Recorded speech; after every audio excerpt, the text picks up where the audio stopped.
Sampling distribution of difference of means. ये बात हम जानते हैं कि सैम्पलिंग जो है एक प्रोसेस का नाम है जिसके जरिए हम जो है वो सैंपल हासिल करते हैं। और सैंपल क्यों हासिल किया जाता है, तो आप जानते हैं कि जब हम पॉपुलेशन के तमाम एलिमेंट्स को के बारे में इंफॉर्मेशन ना हासिल कर सक रहे हो या मेजर ना कर सक रहे हो तो हम सैंपल का सहारा लेते हैं। अब डिफरेंस ऑफ मीन्स की बात की जा रही है तो हम ये बात जानते हैं कि जब हम ऑल पॉसिबल सैंपल्स बनाते हैं किसी भी पॉपुलेशन से, ठीक है, तो उसमें जो जितने भी हमारे पास सैंपल्स की एवरेजेस आ रही होती है वो रैंडम वेरिएबल्स होती हैं, ठीक है। अगर दो पॉपुलेशन होंगी तो उनसे मतलब हमें एक पॉपुलेशन से भी जो हर एवरेज हासिल हो रही है सैंपल से, अगर फर्ज करें उसकी वैल्यूज को मैं कहता हूँ x1 बार से रिप्रेजेंट कर रहा हूँ, और दूसरी पॉपुलेशन से जो जितने भी पॉसिबल सैंपल्स बन रहे हैं उनकी एवरेजेस की वैल्यूज को मैं x2 बार से अगर रिप्रेजेंट करूँ और फिर इनका अगर डिफरेंस हूँ और उसमें देखूँ कितने पॉसिबल मेरे पास डिफरेंस की वैल्यूज आती हैं, ठीक है।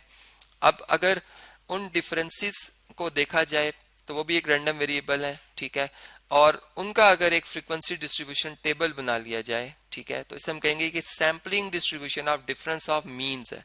इसी बात को अब मैं एक डेली लाइफ की एग्जांपल से आपको समझाता हूँ।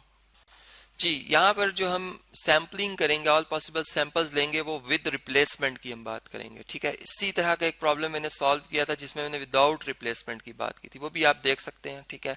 अब इसमें क्या है कि एक पैकिंग प्लांट है जिसमें एक मशीन जो है वो जार्स को पैक करी विद कर्टन्स, ठीक है, मतलब सॉरी मशीन जो पैक्स करी कर्टन विद जार्स, ठीक है। इट इज सपोज दैट, ये सपोज किया जा रहा है कि जो न्यू मशीन है वो ऑन एवरेज बेस फास्टर है पैकिंग के लिहाज से, पैक करने की जो उसकी स्पीड है ज़्यादा है उस मशीन से जो करंटली यूज हो रही है, ठीक है।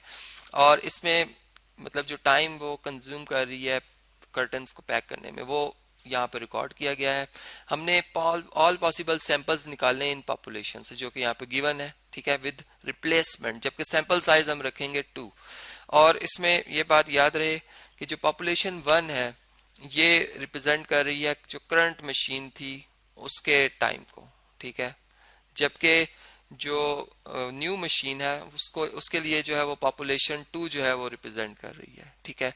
तो अब देखें इससे जो ऑल पॉसिबल सैंपल्स बन सकते हैं वो कैसे हासिल होंगे, उसके लिए जो फार्मूला है वो ये होता है कि population size power sample size, ठीक है। इसे हम all possible samples with replacement बता सकते हैं। तो दोनों में 2 सैंपल्स का मतलब साइज रखा गया और दोनों की पॉपुलेशन साइज 2 ही है, तो 2 पावर 2 मीन्स 4, नहीं 2 पावर 2 मीन्स के 4 दोनों में से 4 पॉसिबल सैंपल्स जो हैं वो बन सकते हैं। और वो क्या है अभी मैं स्क्रीन पे आपके सामने शेयर कर देता हूँ। जी, आप ये देख सकते हैं यहाँ पे कि पॉपुलेशन 1 से बनने वाले 4 सैंपल्स, ये उनकी वैल्यूज, ये उनके मीन्स की वैल्यूज हैं, ठीक है। जिसे मैं x1 बार कह रहा हूँ कि ये तमाम वैल्यूज उसकी हैं, जबकि जो पॉपुलेशन 2 से बनने वाले सैंपल्स हैं उनकी वैल्यूज ये कॉलम 2 में है और उनकी एवरेजेस जो मैंने निकाली वो भी मैंने लिख दी। एवरेज तो आप जानते हैं इन दो नंबर को ऐड करके इनकी क्वांटिटी 2 से मतलब डिवाइड कर देते हैं हम, तो ये आंसर आता है हमारे पास, ठीक है। अब इनके डिफरेंस की जो वैल्यूज हैं वो मैंने इस चार्ट में जो है वो रिप्रेजेंट की हुई हैं, आप यहाँ से देख सकते हैं। बल्कि मैं इसको बिल्कुल स्क्रीन के सेंटर में ले आता हूँ ताकि इसको पढ़ना आपके लिए आसान हो जाए, ठीक है। देखें ये डिफरेंसेस किस तरह से, मतलब कि x1 बार की वैल्यूज जो है वो मैंने इस रो में लिखी हुई है 6 7 7 8, x2 बार की वैल्यूज इस कॉलम 1 में लिखी हुई है 2 3 3 4, और इनके डिफरेंस की वैल्यू कैसे आएगी, चूंकि हम x1 बार में से x2 बार माइनस कर रहे हैं, ठीक है, इसलिए 6 में से 2 का डिफरेंस 4, 7 में से 2 का डिफरेंस 5, 7 में से 2 का डिफरेंस 5, ये ऐसा से वैल्यूज आई हैं, ठीक है। इसी तरह ये तमाम वैल्यूज जो आई हैं इनमें कुछ रिपीट कर रही हैं कुछ नहीं कर रही। अब अगर इन डिफरेंसेस की जो ये ऑल पॉसिबल वैल्यूज इनका अगर फ्रीक्वेंसी डिस्ट्रीब्यूशन टेबल बना लिया जाए तो इसी को मैंने कहा था कि ये सैम्पलिंग डिस्ट्रीब्यूशन हो जाएगी इसकी। मतलब यहाँ पे अगर हम देखें तो ये हमारे पास जो फ्रीक्वेंसी टेबल आपको नजर आ रहा है, ठीक है, प्रोबेबिलिटी डिस्ट्रीब्यूशन जिसमें हमें शो होती हुई नजर आ रही है, ठीक है, ये आपके सामने है स्क्रीन पे। ये डिफरेंस की वैल्यूज हैं 2 जैसे, इसकी फ्रीक्वेंसी 1 है मतलब ये एक ही दफा है डिफरेंस।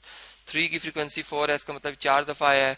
4 की 6 है, इसी तरह 5 की 4 और 6 की 1 है। इनकी प्रोबेबिलिटी कैसे निकाली गई है, आउट ऑफ 16, चूंकि सम जो बना है, टोटल जो बना है फ्रीक्वेंसीज का टोटल वो 16 बना है, तो 2 आने की प्रोबेबिलिटी क्या होगी 1 आउट ऑफ 16। 3 आने की डिफरेंस के मतलब आंसर के 3 आने की प्रोबेबिलिटी 4/16 है। इसी तरह अगर इनको इनकी प्रोबेबिलिटी से मल्टीप्लाई कर दीजिए तो एवरेज आ सकती है और हम वेरिएंस भी कैलकुलेट कर सकते हैं। ठीक है, जो कि मैं नेक्स्ट इस मतलब वीडियो को कंटिन्यू करूंगा नेक्स्ट में, जिसमें कि मैं वेरिएंसेस के ऊपर बात करूंगा कि कैसे हम वेरिएंसेस ऑफ जो डिफरेंस ऑफ रैंडम वेरिएबल्स है वो कैलकुलेट कर सकते हैं। यहाँ पर हम सिर्फ बात कर रहे थे sampling distribution of difference of means की, जिसको कि मैंने जो ये डे लाइफ का एक प्रॉब्लम था उसे आपको समझाया।